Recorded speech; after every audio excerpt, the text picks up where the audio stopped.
ఫిన్లాండ్లోని Helsinki port నుంచి మనము టలిన్ port in ఎస్టోనియాకి వెళ్తున్నాము. సో ఇప్పుడు మీరు అక్కడ వెనకాల చూసుకుంటే అక్కడ ఆల్రెడీ బోట్ వచ్చేసింది. హెల్సింకి పోర్ట్లో అయితే జనాలు తండాలుగా వస్తూనే ఉన్నారు. వరద బాధితులు పులిహోర పొట్లానికి వెళ్తున్నారు జనాలు. సో ఇక్కడ ఈ బోట్ లోపలికి వచ్చిన తర్వాత ఇదంతా హ్యూజ్ సిట్టింగ్ ఏరియా ఉంది, రెస్టారెంట్స్ ఉన్నాయి, అండ్ ఇక్కడ గేమింగ్ జోన్, ఫుడ్ కోర్ట్స్ ఇవన్నీ. ఇక్కడ ట్రావెలర్ సూపర్ స్టోర్ అని ఒక షాపింగ్ ఉంది. ఏదో మనకి బోట్లో షాపింగ్ అంటే మామూలుగా ఉంటుంది అనుకున్నా, ఎయిర్పోర్ట్ లెవెల్లో షాపింగ్ సెంటర్, మొత్తం అన్ని ఆల్ బ్రాండెడ్ ఐటమ్స్ అన్నీ ఇక్కడ కనిపిస్తున్నాయి. మన క్యాబిన్ లోపలికి ఎంటర్ అయిపోయాక ఇక్కడ మనకి సోఫా ఉంది, అండ్ మంచి మిర్రర్ కూడా ఉంది, అండ్ విజిబిలిటీ కోసం ఇక్కడ విండో కూడా ఇచ్చారు.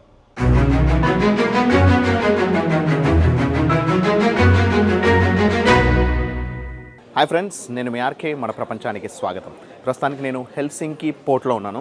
సో ఫిన్లాండ్లోని హెల్సింకి పోర్ట్ నుంచి మనము టలిన్ పోర్ట్ ఇన్ ఎస్టోనియాకి వెళ్తున్నాము. సో ఎస్టోనియా క్యాపిటల్ వచ్చి టలిన్. సో ఇక్కడ నుంచి మనకి హెల్సింకి ఏమో ఫిన్లాండ్ క్యాపిటల్. సో ఇక్కడ నుంచి అక్కడికి కేవలం 2 గంటల 15 నిమిషాల్లో మనము ఫెరీలో ట్రావెల్ చేయబోతున్నాము. సో సముద్రమే కనెక్ట్ చేస్తుంది, రెండింటికి మధ్యలో ఉంది. సో ఇది పోర్ట్ సిటీనే, అది కూడా పోర్ట్ సిటీనే.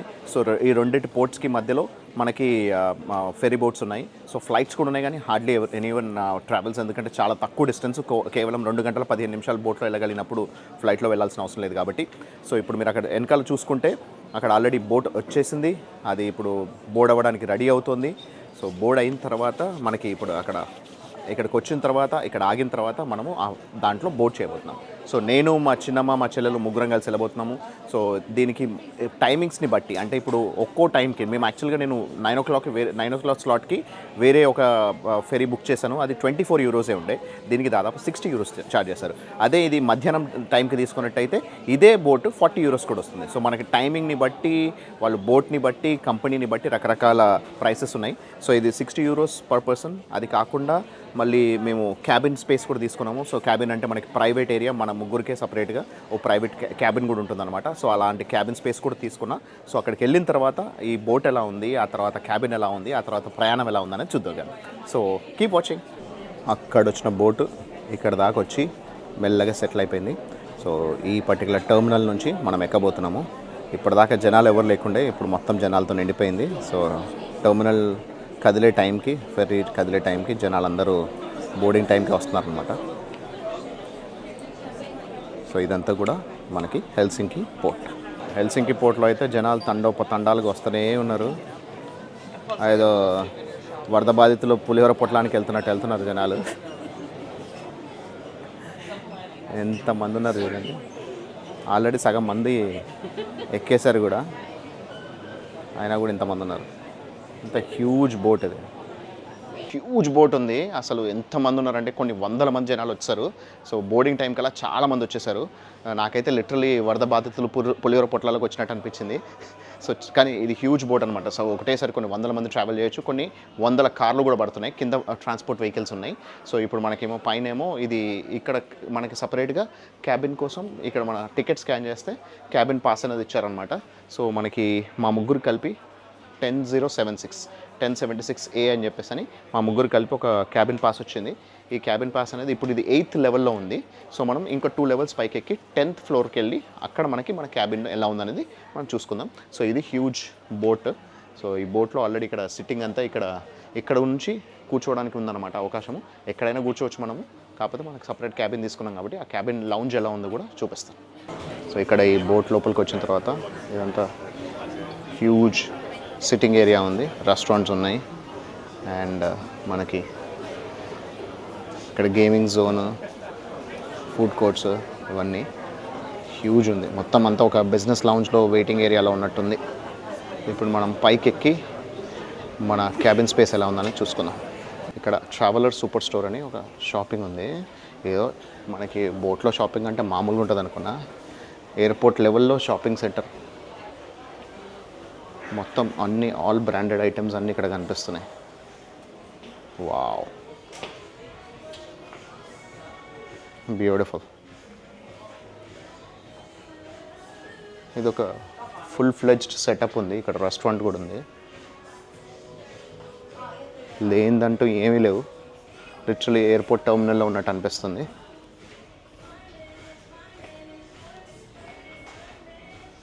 వావ్, నేను ఇప్పటికి చాలా ఫెరీస్ ఎక్కాను కానీ ఇంత ఫుల్ ఫ్లెడ్జ్డ్ ఫెరీ అనేది ఫస్ట్ టైం ఎక్కాను.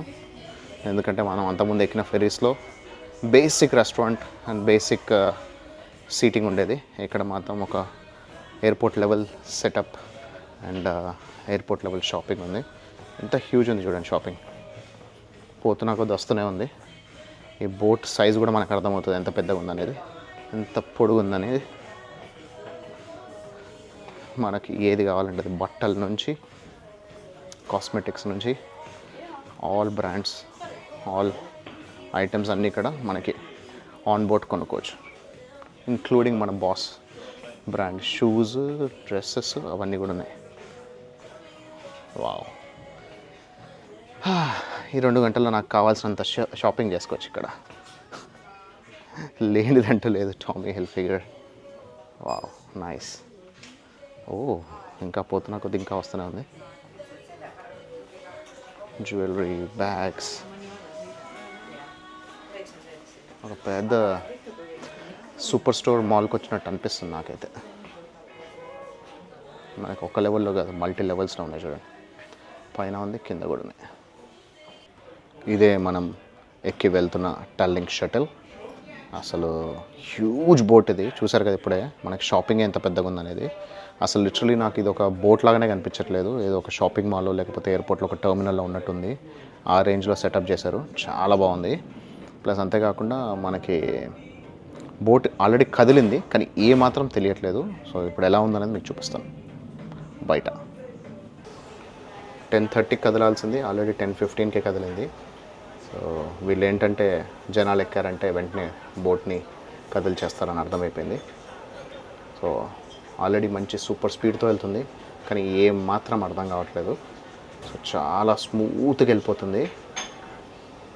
సో బోట్ ప్రయాణం, ఫెరీ బోట్లో this is one of the best boat I have ever seen. మనకి రకరకాల క్రూజ్ షిప్స్ ఉంటాయి. ఇది ఫెరీ అనలేము, క్రూజ్ అనాలి, ఎందుకంటే మనకి అన్ని రకాల ఫెసిలిటీస్ ఆన్ బోర్డ్ ఉన్నాయి కాబట్టి. Cruise travel one of the smoothest and the best travel.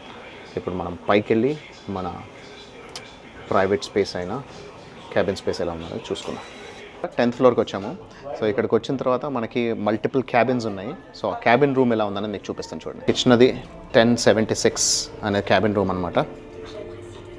మన క్యాబిన్ లోపలికి ఎంటర్ అయిపోయాక ఇక్కడ మనకి సోఫా ఉంది అండ్ మంచి మిర్రర్ కూడా ఉంది. అండ్ విజిబిలిటీ కోసం ఇక్కడ వెళ్ళివన్నీ ఇచ్చారు. ఇక్కడ విండో కూడా ఇచ్చారు. ఎంత స్మూత్గా వెళ్ళిపోతుంది చూస్తున్నారా, అసలు ఏమాత్రం తెలియట్లా. ఇక్కడ ఈవెన్ ఛార్జింగ్ పాయింట్స్ కూడా ఉన్నాయి అండ్ టీవీ కూడా ఉంది, along with bathroom, attached bathroom. So మనకు ఒక ఫుల్ ఫ్లెడ్జ్డ్ రూమ్ ఇచ్చినట్టే అనమాట.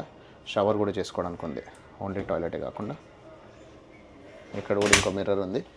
ఇంతే కాకుండా ఇక్కడ మీరు గమనిస్తే 3 బెడ్ స్పేసెస్ కూడా ఉన్నాయి. సో మనం వీటిని లాక్కొని బెడ్స్ కింద కన్వర్ట్ చేసుకోవచ్చు. ఆ బెడ్స్ని లాక్కుంటే ట్రైన్లో బర్త్లు అయిపోయినాయి. వాటికి ఏకంగా మనకి ప్రాపర్గా బెడ్షీట్, పిల్లో అన్నీ కూడా ఇచ్చారనమాట, ఇంక్లూడింగ్ క్విల్ట్తో సహా. Full fledged setup. 3 పడుకోవచ్చు.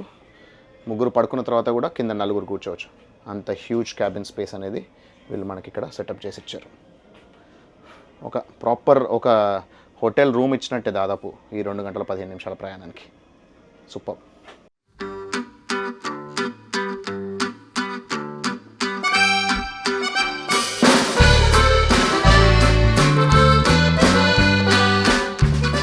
The next day. ఫ్రెండ్స్, మేము ఫిన్లాండ్ నుంచి ఎస్టోనియాకి ఫైనల్లీ రీచ్ అయిపోయాం. సో ఎస్టోనియా క్యాపిటల్ అయిన టలిన్కి వచ్చాము. టలిన్కి మేము నిన్న ఫెరీలో వచ్చాము. యాక్చువల్గా ఫెరీ అనకూడదు, దాని ప్రాపర్ ఫుల్ ఫ్లెజ్ క్రూజ్ షిప్ అనాలి. ఎందుకంటే మాల్ లెక్క ఉంది, చాలా పెద్దగా, చాలా చాలా చాలా నాకు నచ్చింది. ఫస్ట్ టైం నేను రావటం అందులోకి. మా రామకృష్ణ అయితే చాలాసార్లు వచ్చాడు, చూశాడు. నాకైతే అమేజింగ్, ఎంత బాగుందంటే అంత బాగా నచ్చింది. Super cinema. అంటే నేను చాలాసార్లు ఫెరీ బోట్స్ ఎక్కా, క్రూజ్ షిప్ ఎక్కా, కానీ ఇలా ఫుల్ ఫ్లెజ్ క్రూజ్ షిప్ ఎక్కలేదు నేను కూడా. సూపర్ మార్కెట్ అంటే మామూలుగా ఉంటాయి, ఒక చిన్న రెస్టారెంట్ ఉంటుంది, ఒక చిన్న షాపింగ్ ఉంటుంది, అంతేగాని ఇది ఒక ఫుల్ ఫ్లెడ్జ్ షాపింగ్ మాలే అనుకోవచ్చు. ఒక షాపింగ్ మాల్లో ఉన్నన్ని ఐటమ్స్ అన్నీ ఉన్నాయి. నిన్న మంచిగా షాపింగ్ చేసాము, అది మంచి బ్రాండెడ్ ఐటమ్స్ దొరికాయి. మళ్ళీ బాస్ బ్రాండ్ తీసుకున్నాను. ఆ తర్వాత నెక్స్ట్ అంతేకాకుండా మేము అక్కడ నుంచి ఇక్కడ దాకా వచ్చేసాం. సో మాకు 2 hours 15 minutes అయితే అసలు ఎలా గడిచిందో అర్థం కాలేదు. ఇన్ఫాక్ట్ మా చిన్నమ్మకైనా ఎయిర్పోర్ట్ లెక్క ఉన్నది అక్కడ. ఎగ్జాక్ట్లీ ఇంటర్నేషనల్ ఎయిర్పోర్ట్లో ఒక లౌంజ్ సెటప్ ఎలా ఉంటుందో అంత బాగుంది. సో జనాలు తండోపతండాలకు వచ్చినా సరే మనకు అక్కడ ఖాళీగానే ఉంది తప్పించి మనకి ఎలాంటి అది బిజీగా ఏమి అనిపించలేదు. సో మొత్తం మంచి ప్లేస్ ఉంది. మనం అట్లాగే క్యాబిన్ స్పేస్ కూడా చూసుకున్నాం. ఆ క్యాబిన్లో కూడా చూసారు కదా, 3 పడుకోవచ్చు ప్లస్ 4 కూర్చోవచ్చు, అంత పెద్ద క్యాబిన్ స్పేస్ ఉంది. సో అది కాకుండా మళ్ళీ బిజినెస్ లౌంజ్ అని, ఆ తర్వాత ఎగ్జిక్యూటివ్ లౌంజ్ అని, కంఫర్ట్ లౌంజ్ అని మల్టిపుల్ లౌంజెస్ ఉన్నాయి. అంతేకాకుండా పిల్లల ప్లే ఏరియా ఇవన్నీ కూడా చూసుకున్నాం అనమాట. సో మాకైతే చాలా బాగా అనిపించింది. ఇన్ఫాక్ట్ మా చిన్నమ్మకి మా చెల్లెలకి అయితే ఇంకో 2-3 గంటలు ఎక్స్ట్రా జర్నీ ఉంటే బాగుండేది అనిపించింది. ఇంకా కొంచెం ఎక్కువ ఎక్స్పీరియన్స్ చేస్తాం కదా అని చెప్పి అసలు స్టార్ట్ అయినప్పుడు తప్పించి అసలు కదులుతున్న విషయం కూడా ఏర్పడలేదు, అంత స్మూత్ జర్నీ అయిపోయింది. సో అలా మేము మొత్తానికైతే ఎస్టోనియాకి వచ్చేసాం. నిన్న ఎస్టోనియాకి వచ్చిన తర్వాత ఈ ఇంటికి వచ్చాం.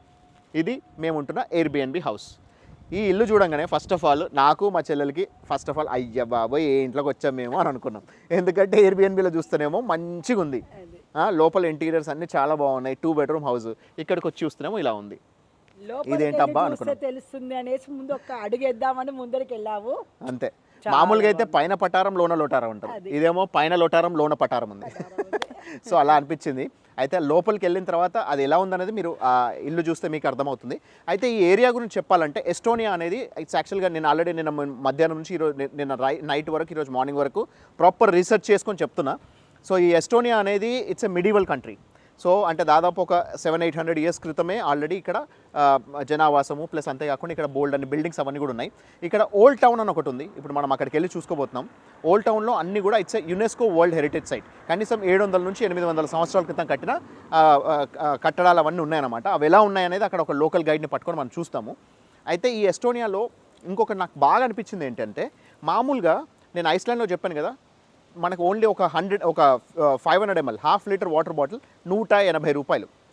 అదే ఇక్కడికి వచ్చేసరికి 50 మనకి 50 రూపాయలకి దొరుకుతుంది. సో 50 రూపీస్కే దొరుకుతుంది.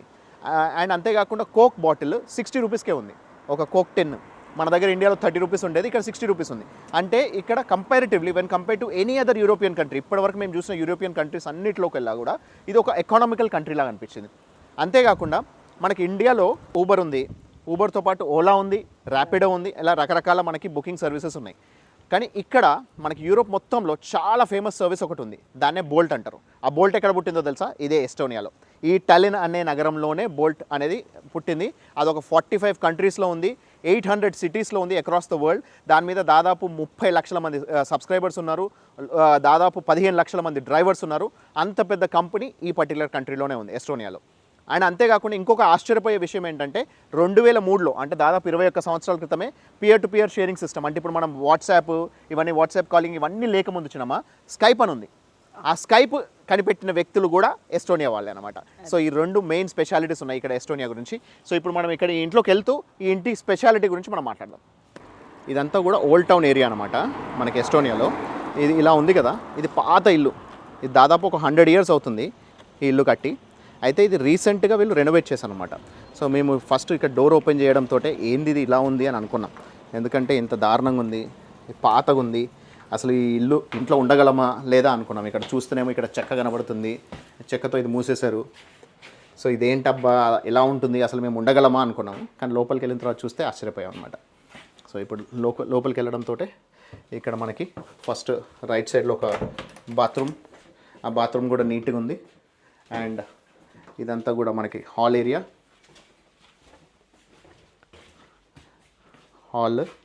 హాల్లో మంచి సోఫా వేశారు, మా బట్టలన్నీ ఆరేసుకున్నాం ఇక్కడ. Plus kitchen, full fledged kitchen and 2 bedrooms. ఇక్కడ ఒక బెడ్రూము, మనకు ఫుల్ ఎయిర్ అనమాట, ప్రాపర్గా మంచి విండోస్ ఉన్నాయి. ఇక్కడ ఒక వర్క్ స్టేషన్ కూడా ఉంది. అండ్ ఇక్కడ ఇంకొక బెడ్రూమ్లో ఇక్కడ కూడా బోల్డ్ అంత స్పేస్ ఉంది. ఇక్కడ వాళ్ళ లేడీస్ కోసం అని చెప్పేసి అని వాళ్ళకి ఇది అద్దం ఉంది కాబట్టి మా చిన్నమ్మకి మా చెల్లెలకి వదిలేసాయి రూమ్. అయితే ఇక్కడ ఈ పర్టికులర్ స్పేస్లో వీళ్ళు ఎందుకు ఇలా గోడ కట్టేసి వదిలేశారు అని చెప్పేసి అని అడిగితే, ఇక్కడ యాక్చువల్గా ఒక హీటర్ ఉండేదంట.